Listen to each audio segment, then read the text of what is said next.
आज मैं आपको alkyl amine chemical limited stock के बारे में डिटेल में बताने वाला हूं कि आगे का स्ट्रेटजी क्या होना चाहिए। अगर आप फ्रेश एंट्री लेना चाहते हैं तो क्या ये राइट समय है, क्या आप ले सकते हैं या फिर अभी नहीं ले सकते, या फिर ऐसे लोग जो ऑलरेडी प्रॉफिट पे बैठे हुए हैं तो क्या उनको प्रॉफिट बुक करके निकल जाना चाहिए या फिर उनको लंबे समय तक होल्ड करना चाहिए।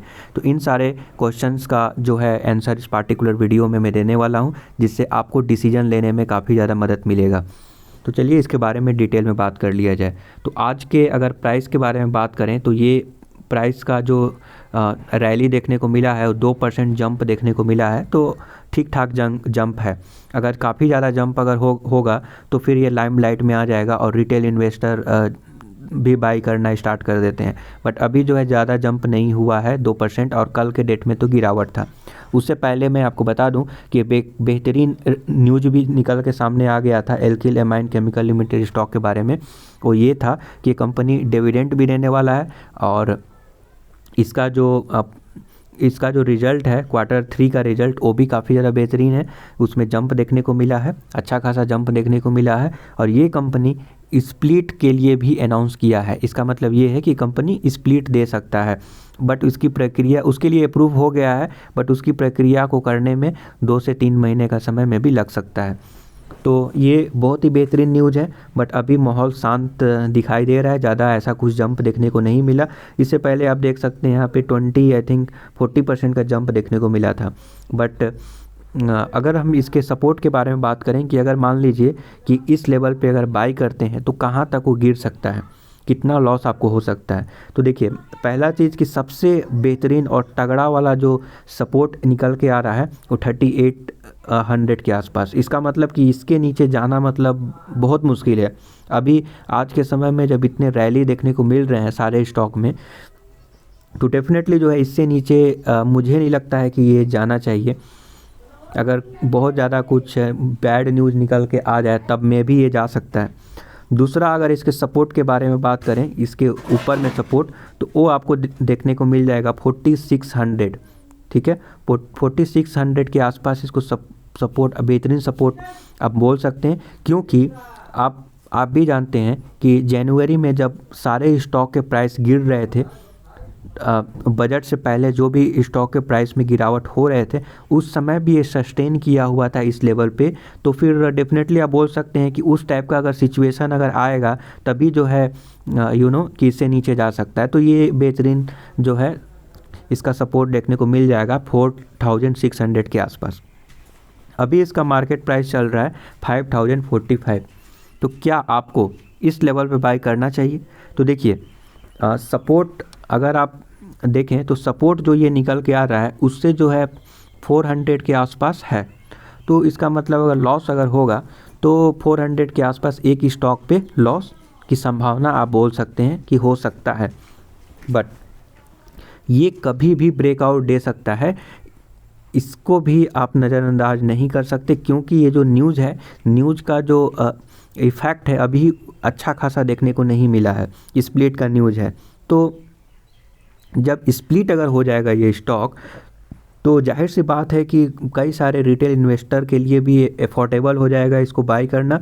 तो इसमें बहुत ज़्यादा कोई इसको बाई करना रिटेल इन्वेस्टर के लिए भी ईजी हो जाएगा। तो डेफिनेटली उसके बाद एज अ लॉन्ग टर्म अगर हम बात करें तो इस लेवल पे बाई करने में कोई प्रॉब्लम नहीं है। इस लेवल पे बाई कर सकते हैं। आपको वेट नहीं करना चाहिए कि जब गिरेगा 4600 के आसपास आएगा तब बाई करेंगे।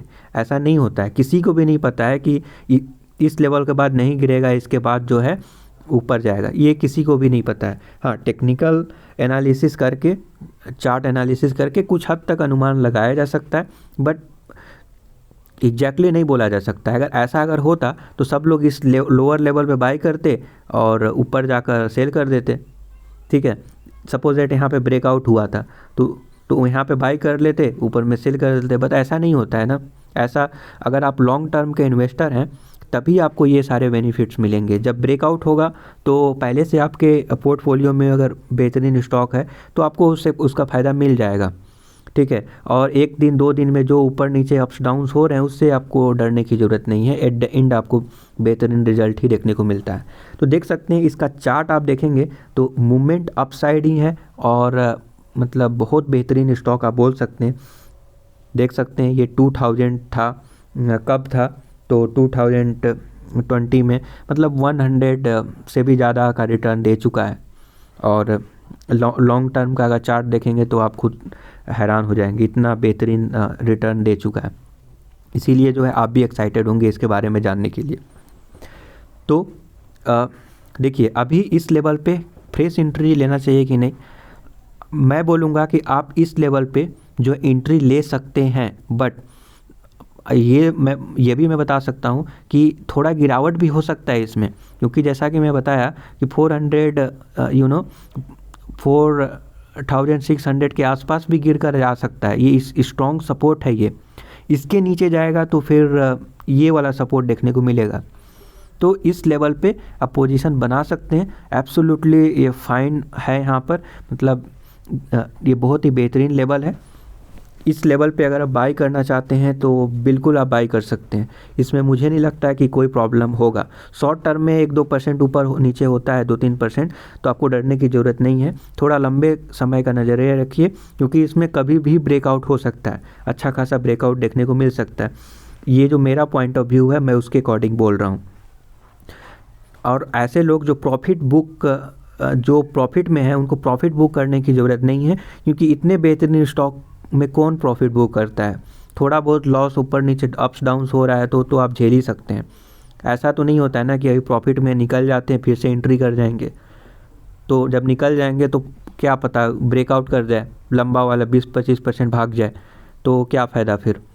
तो आपको बने रहने की ज़रूरत है। जब एंट्री और एग्जिट करेंगे तो आपको भी पता है कि इसमें ब्रोकरेज चार्जेस लगते हैं, टैक्स वगैरह लगते हैं, तो इतने सारे कॉस्ट लगेंगे, कॉस्ट इन्वॉल्व है। उससे बेहतरीन है कि आप बने रहिए, ठीक है। मे भी थोड़ा दिन और कंसोलिडेशन फेज में रह सकता है, थोड़ा और कंसोलिडेट कर सकता है। तो इसका मतलब ये नहीं है कि जो है अभी इसको प्रॉफिट बुक कर लेते हैं और फिर से एंट्री लेंगे, ऐसा नहीं होता है। तो अभी राइट टाइम है, क्योंकि न्यूज़ भी बेहतरीन आ चुका है और ज़्यादा रैली मुझे नहीं लगता है कि अभी हुआ है इस न्यूज़ के वजह से। तो डेफिनेटली इस लेवल पे आप बाई कर सकते हैं, ये मेरा मानना है। अब देखिए चार्ट क्या बोलता है, चलिए चार्ट के बारे में भी थोड़ा बहुत डिस्कस कर लिया जाए। तो ये मैं चार्ट 1 डे का चार्ट में दिखा रहा हूँ। तो ये देखिए 1 डे का चार्ट है, 1 ईयर का चार्ट है, और 1 डे का कैंडल मैं यहाँ पे दिखा रहा हूँ, राइट। अब देखिए अगर आप RSI वैल्यू के अगर बात करें तो ये जो है देखिए RSI जो है 70 से ऊपर नहीं है। ये RSI करीब 60 के आसपास आप बोल सकते हैं, 60 के आसपास है। और अगर आप 1 ईयर में अगर देखेंगे तो RSI वैल्यू मतलब क्या बोलते हैं, कॉस्टली ही देखने को मिलेगा। देख रहे हैं 1 ईयर में हमेशा 60, 70, 75, 80 मतलब RSI वैल्यू हमेशा हाई ही देखने को मिलता है। तो ओवरबॉट जोन में ही हमेशा देखने को मिलता है। तो आप ये सोचेंगे कि ये ओवरसोल्ड जोन में जाएगा तब हम बाई करेंगे, तो वो जो है इसके साथ अप्लाई नहीं होगा, क्योंकि ये स्टॉक ही ऐसा है कि ये ओवरबॉट जोन में ही ज़्यादा लंबे समय तक रहता है। तो ऑफकोर्स ये ओवरबॉट जोन में है, बहुत सारे ऑलरेडी बहुत ज़्यादा बाइंग हो चुका है इसमें, बट स्टिल मैं बोलूँगा कि ये लेवल बेहतरीन है। अभी भी बाई करना चाहते हैं तो कर सकते हैं। तो ये रहा टेक्निकल मैं जो आपको बता दिया, और भी सपोर्ट के बारे में भी मैं आपको जानकारी दे ही दिया हूँ। अगर फिर भी किसी प्रकार का डाउट है तो आप मुझसे पूछ सकते हैं।